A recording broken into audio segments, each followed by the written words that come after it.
আপনার গর্ভে যখন সন্তান আসবে আপনাকে ভাগবত জানিয়ে দিল 5টা কর্ম করতে হবে। এর মধ্যে প্রথম কর্ম হলো মিথ্যা বলা যাবে না। আর আপনার গর্ভে সন্তান এসেছে, আপনি যদি প্রচুর পরিমাণে মিথ্যা কথা বলেন, ওই আপনার গর্ভ থেকে যে সন্তানটা ভূমিষ্ঠ হবে সেও দেখবেন প্রচুর পরিমাণে কি কথা বলবে গো, মিথ্যা কথা বলবে। একবার প্রেম। এই কারণে গর্ভে থাকা অবস্থায় সন্তান আপনাকে কখনো মিথ্যা কথা বলা যাবে কি বলা যাবে না, বলো সবাই, কখনো মিথ্যা কথা বলা যাবে না। তারপরে বলছে শৌচ অত্যন্ত পবিত্র থাকতে হবে। কি থাকতে হবে বলো সবাই, অত্যন্ত পবিত্র থাকতে হবে, সর্বদা শুচিতা নিয়ে থাকতে হবে, সর্বদা পবিত্র অবস্থায় ভগবানের নাম স্মরণ করতে হবে, আর বেশি বেশি করে আমার রাধারানীকে ডাকতে হবে একবার। তারপরে তৃতীয় লক্ষণ হলো দয়া। লক্ষণটা কি গো মা? তৃতীয়টা দয়া ভাব থাকবে। কোনো জীবের প্রতি হিংসা সেই সময় যেন না থাকে। যদি কোনো বিশেষ করে তোমার শাশুড়ি বলো, স্বামী বলো, এই দুটো আমি বলি, আর অন্য কোথাও যাবে না। যদি হিংসা থাকে, যদি কোনো রাগ থাকে, তোমার গর্ভে যে সন্তানটা থাকবে ওইটাও রাগ নিয়ে জন্মগ্রহণ করবে একবার। তারপরে হচ্ছে দান। তারপরে কি বলছে গো মা? দান করতে হবে। মন্দিরে যাও, ঠাকুরকে প্রণাম করো, গোবিন্দের উদ্দেশ্যে প্রণামী দান করো, সাধুগুরু বৈষ্ণবকে প্রণাম করো, সাধুগুরু বৈষ্ণবকে দান করো। সাধুগুরু বৈষ্ণব আসলে তাদের কাছে একটাই কথা বলবে যে কৃপা করুন, দয়া করুন, আমার গর্ভে যে সন্তানটা সেজন্য আপনাদের মতোই ভক্তদের শ্রীচরণে সর্বদা যেন আশ্রয় নিয়ে থাকতে পারে, এটা বলতে হবে। তারপরে হচ্ছে খাওয়া দাওয়ার বিষয়টা আর বলবো কি, একটু বলে দিই, ভাগবতের বিধান তো। ভাগবতে বলছে কি এই নিয়মটা পারবে না সবাই। কেন পারবে না? কারণ আমার মায়েরা, বিশেষ করে আমি শুনেছি অনেকের মুখে, আমি তো এগুলো উপলব্ধি করি নাই, তো শুনেছি সেই বিষয়টা হলো যখন গর্ভে সন্তান আসে তখন খিদে বেশি পায় না? খিদে বেশি পায় কিনা আপনারা জানবেন বেশি, আপনারা তো মা জন্ম দিয়েছেন আপনারা, আমি তো জানি না এটা। খিদে বেশি পায় কি?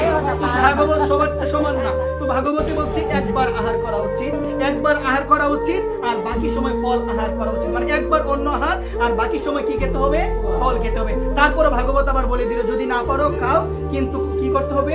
বেশি বেশি চেষ্টা করতে হবে যেন গোবিন্দের প্রসাদ, যেন রাধারানীর প্রসাদ, আর বেশি বেশি করে গোবিন্দের নাম গুণকীর্তন, তুলসী গাছে জল দান, তুলসীকে স্পর্শ করা, সর্বদা রাধারানীর নাম গুণকীর্তন করা। একবার তোমার গর্ভে যে সন্তানটা আসবে সেটা অবশ্যই অবশ্যই কৃষ্ণ ভক্ত। আমি চরণে নিবেদন করে বলছি তোমার জন্মটা সার্থক হয়ে যাবে যদি তোমার গর্ভ থেকে আসা সন্তান সে যদি কৃষ্ণ ভক্ত হয়, সে যদি রাধারানীর ভক্ত হয়, সে যদি সাধুগুরু বৈষ্ণবকে আশ্রয় করে সে যদি তাকে, তাহলে তোমার তাকে জন্ম দেওয়া সার্থক হবে। বলো সবাই।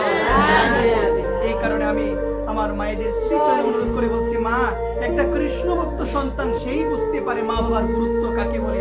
এমনিতে কিন্তু আজকাল কিন্তু বৃদ্ধাশ্রমের পরিমাণ কিন্তু অনেক বেশি। মা আপনারা একটা জিনিস অনেকেই জানবেন, যারা পত্রিকা পড়েন, যারা সংবাদ এগুলো পড়েন, যারা আপনারা এগুলো টেলিভিশন দেখেন, আপনারা বুঝতে পারবেন যে এই যে আমাদের দেশে বিশেষ করে ভারতবর্ষ রয়েছে অনেক বৃদ্ধাশ্রম।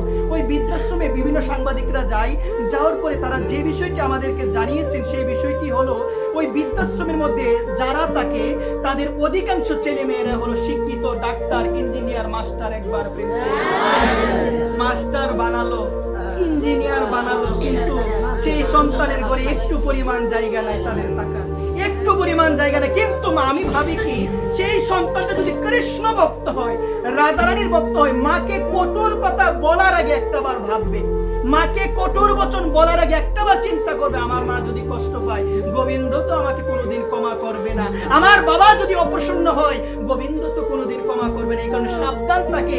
আর সেটা তারাই বুঝতে পারে যাদের অন্তরে কৃষ্ণ ভক্তি রয়েছে। কৃষ্ণ ভক্তি না থাকলে জগতের বিদ্যা দিয়ে বোঝা যাবে না, কারণ জগতের বিদ্যায় অনেক পাণ্ডিত্য রয়েছে, পাণ্ডিত্যমান ব্যক্তি অভাব নাই, কিন্তু মা বাবার জন্য কি নাই গো মা?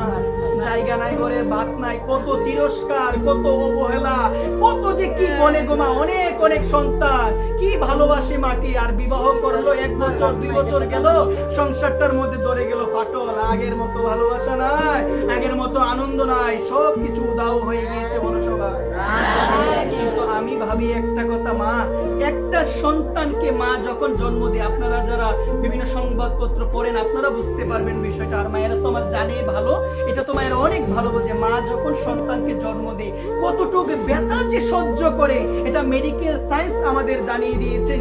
মেডিকেল সায়েন্স বলছেন মা ধরো তোমার একটা অ্যাক্সিডেন্ট হয়েছে, কি অ্যাক্সিডেন্ট হয়েছে? ধরো একটা বাস অ্যাক্সিডেন্ট হয়েছে, বিভিন্ন গাড়ি অ্যাক্সিডেন্ট হয়েছে। অ্যাক্সিডেন্ট হওয়ার পরে তোমার 20টা হাড় ভেঙে গিয়েছে। কয়টা হাড়? বিশটা হাড়, ওই বিশটা হাড় ভেঙে যাওয়ার পরে যে যন্ত্রণা তোমার হবে, সেই যন্ত্রণার থেকে অধিক যন্ত্রণা মা আমার মুখ করে যখন আমার মা আপনাদের জন্ম দিয়েছে। একবার প্রেম এবার চিন্তা করে দেখেন কতটুকু ব্যথা সহ্য করে জন্ম দেয়, কিন্তু সেই ছেলে কি করে গো মা?